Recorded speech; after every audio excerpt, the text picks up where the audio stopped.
Welcome to Something to Talk About from the Bainbridge Island Senior Community Center. We're happy to have you here today.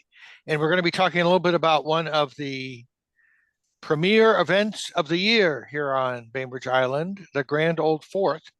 We are meeting on the ancestral homeland of the Puget Sound Coast Salish people, the people of the clear salt water, the Suquamish tribe.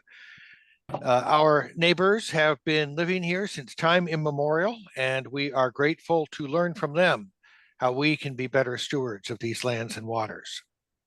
Also, Fieldstone Communities of Bainbridge Island sponsors Something to Talk About, and you can learn about their assisted living and independent living and memory care. Take a trip up to their beautiful campus on Rolling Bay.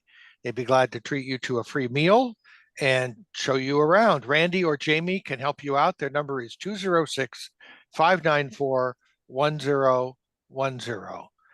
Thank you, Courtney and Lindsay, for joining us today. I appreciate it very much. Maybe we'll just start with, I don't know, with Lindsay maybe about sort of what's going on with the fourth this year, if there's anything in particular that is new. It's always good, new or old. It's a great old-fashioned 4th of July. Sure. Ooh.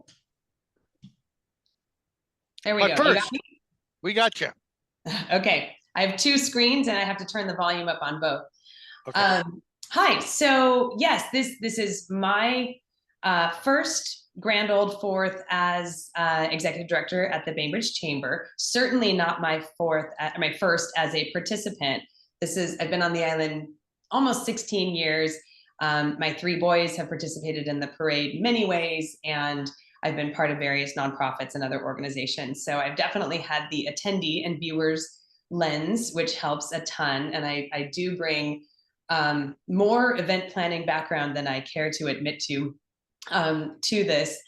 I think the Grand Old Fourth will be 60 years old in 2027. So we're coming up on a big birthday. And I think that there's a special trick to preserving the most cherished and beloved parts while bringing the event into the digital age and ensuring its safety and, frankly, profitability, because we are a nonprofit. And while we produce this event very much as a community service and as part of our deep love of this beautiful place we call home, it is really important to us that it also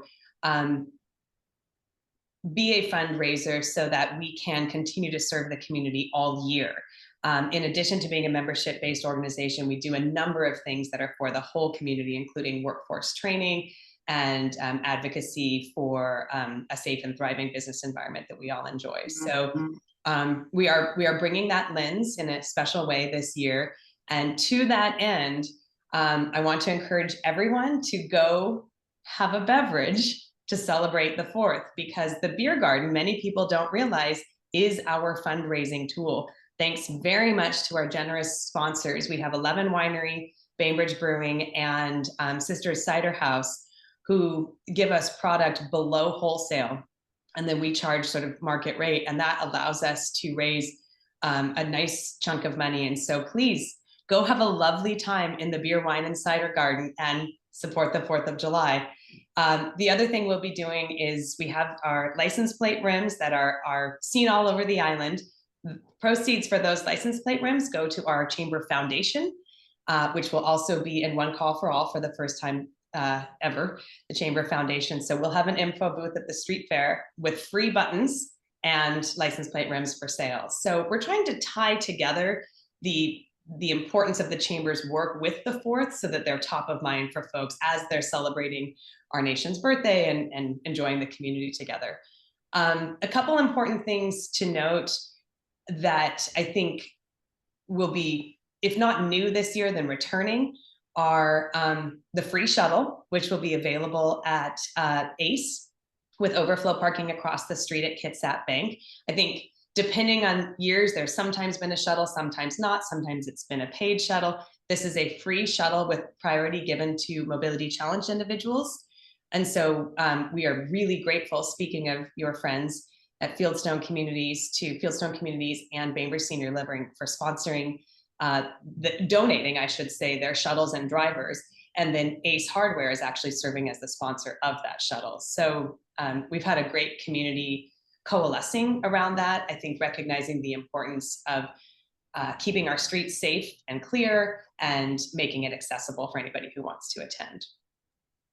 That's great. And I know that another aspect of this has been trying to keep waste down. I see Barbara Okota is here, who's a big advocate of zero waste.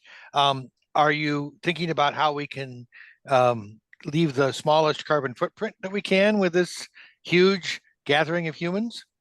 Yes, we partner with Zero Waste Bainbridge and their team who come and do their refuse sorting and ensuring that we minimize or properly dispose of waste.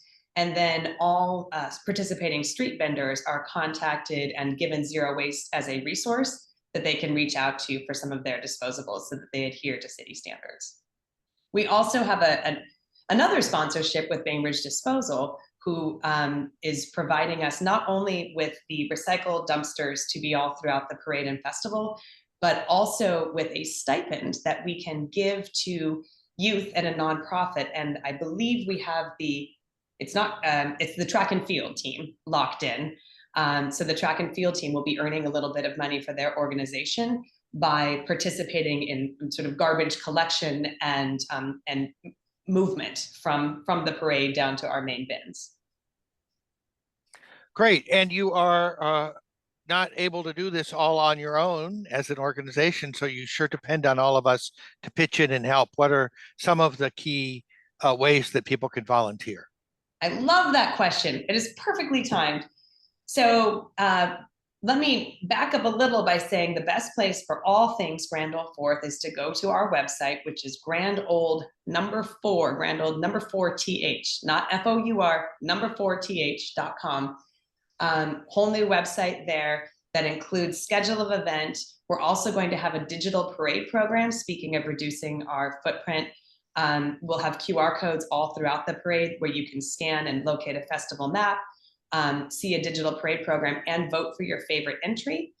It also has a place to sign up to volunteer. So we have something for everyone. We need as many as 65 or 70 volunteers to make this event happen. And there's a sign up genius there on our website.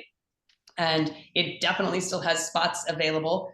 It ranges from minding a traffic barricade, and which is essentially just being present, to helping with the parade route control. It's a front row seat to the parade and a shiny orange vest if anyone's interested. We also have day before activities as well as cleanup at the end of the day. So it really does take a community, and we're fortunate that we have a community that rallies around us and helps put on this amazing event. Grand Old Fourth, 4th.org. .com. .com. Grand Old 4th.com. That's us. Let's go to Courtney Oliver with Bainbridge Youth Services. I have been running in the Fun Run, and so have my kids, the Fun Mile, for a long time. I maybe need to volunteer this year. What? Oh. I mean, it's been years of enjoying this important fundraiser for Bainbridge Youth Services. Tell us a little bit about it. Well, Reed, I'd like to first start out as we love seeing you at the finish line, so I hope that you still can run. So this year is going to be our 46th event year that we've been able to do this. What our goal is not only to bring a community event to Bainbridge Island, but also be able to support Bainbridge Youth Services. So all of the proceeds that we raise over the course of the fun run is actually going back into our services, our mental health counseling, our jobs board, our tutoring. It's all going there to our youth in our community. The fun run consists of 3 particular runs. The first one is the 1 mile, and that starts at 9 o'clock right in downtown Winslow across from Blackbird. And then our 5K starts at 9:30, again, right at the same spot, right in front of Blackbird. And then our last one is what we call our Kids Dash, and that is for 7 years and under, and that's actually over in Winslow Green. We're lucky enough to use that grassy area, and we do some fun little obstacle courses for the little kids, and then also being able to have the cheerleaders, the high school cheerleaders are there, and they're supporting the younger kids too. And so we are currently registering. You're always welcome to go to our website, askbys.org. And we are also looking for volunteers too. We're fortunate that one of the things to reduce the amount of cost, and so we can make sure all of our money goes directly to our youth, is to really be supported by volunteers. Our major one is just traffic monitoring. It's just being able to be on the roads and just help runners and just celebrating them and just giving words of encouragement. And then also recognizing just helping them around the roads and just making sure cars are not getting in the way. But we are so excited to do it this year. Our theme is Frog Rock. And so we actually have a youth who designs our t-shirt. And so if you go to our website, you can see it. Oh, great. Yes, every year you have a great contest for the t-shirt. Yeah. And so collect them all. It's what you need are more t-shirts, I know. So that's great. And ask BYS, askbys.org, and that's where you can find out information. And can you sign up there to volunteer? You Yeah, call? everything's on our website, so you can register or you can volunteer. Great. And probably anyway, I'll have to figure out if there's something I can do before the run. Then I can do both things. Anybody have a question or comment about what's coming up? Rita. Sorry, it's so noisy. We got workers here.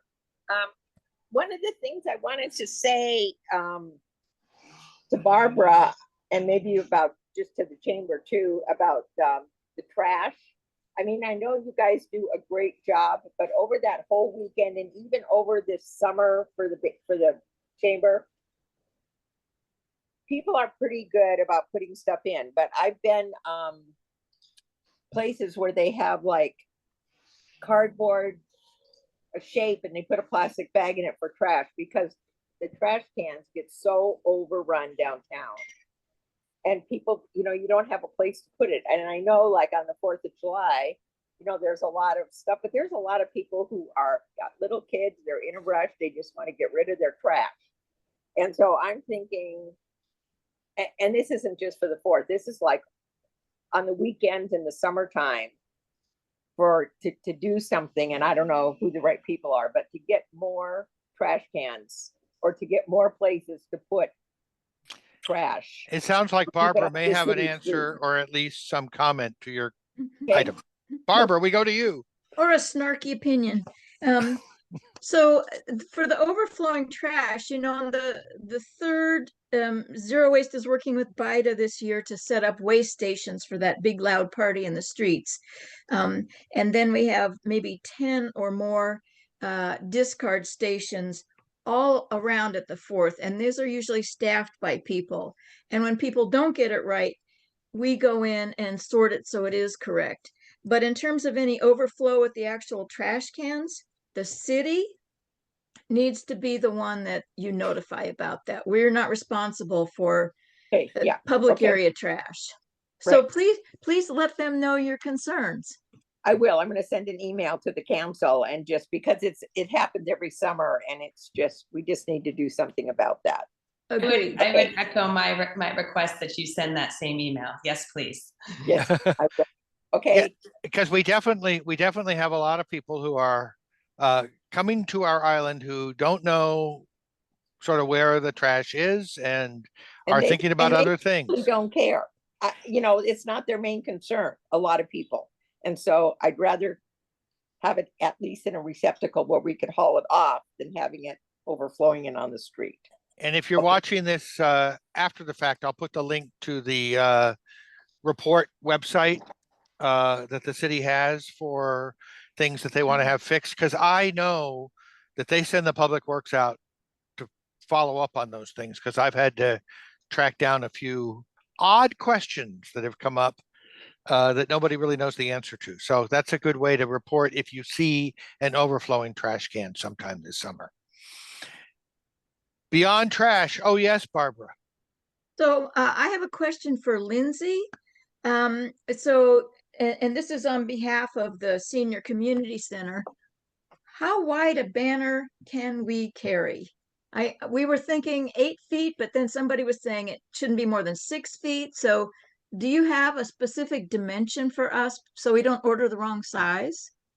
Yeah, that's a great question. I can tell you that the one that we are ordering for the chamber is 7 feet. And we're cautioned not to make it too, I guess, tall is the right dimension, because it depends on the height of the individuals carrying it. And if they get fatigue in their arms or anything, it sort of sinks a little lower. So I think ours is 7 feet by 2.5 feet is what we decided on. And that'll be really big. Okay. That will fill a lot of the street. If you think about it, sort of centered with the crowd squishing in. So that's what we're doing. Perfect.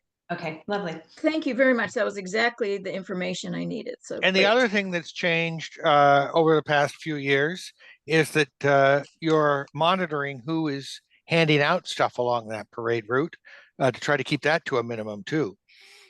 No, I'm not. I had to when we signed up. When we signed up, we had to say whether we were going to be tossing candy or not.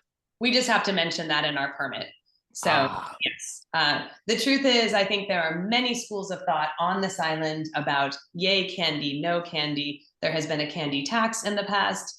I have been on the Bainbridge Little League board that did not like paying the candy tax. We just decided to be candy neutral this year.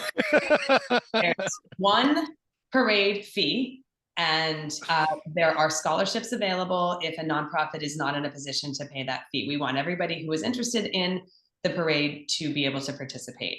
We also happen, as I think you know, Reed, we have a nearly 100% staff turnover here at the chamber. And our particular planning committee has a lot of kids who have, as in we ourselves have children who have either participated in or attended the parade. And we know that the candy is a real highlight for the kids. It's often, part of why families make the decision to go. So we are trying to be candy agnostic. We are asking that people be mindful of single use, wrappers, that kind of thing. Great. Yeah. Barbara, your hand is up again. Oh, yes. So I am not candy neutral, but I am waste negative. So I appreciated your comment about trying to make people aware of single use plastic and wrappers, because I see that as litter and waste on the street. So thank you for mentioning that. Yeah, it's a real fine line because there are health code issues as well. So we had somebody contact us and say they're going to buy candy in bulk and they're going to wrap it in wax paper. I think the challenge is that's a hard no in terms of safety. So love the green idea, but we had to remind them of requirements there. That team that I mentioned, the track and field team, one of their jobs is to sweep the parade route. And so they will be helping. I mean, we really would love it if all parade attendees are good stewards of their own waste, but that sweep is meant to help with some of the leftovers. Great.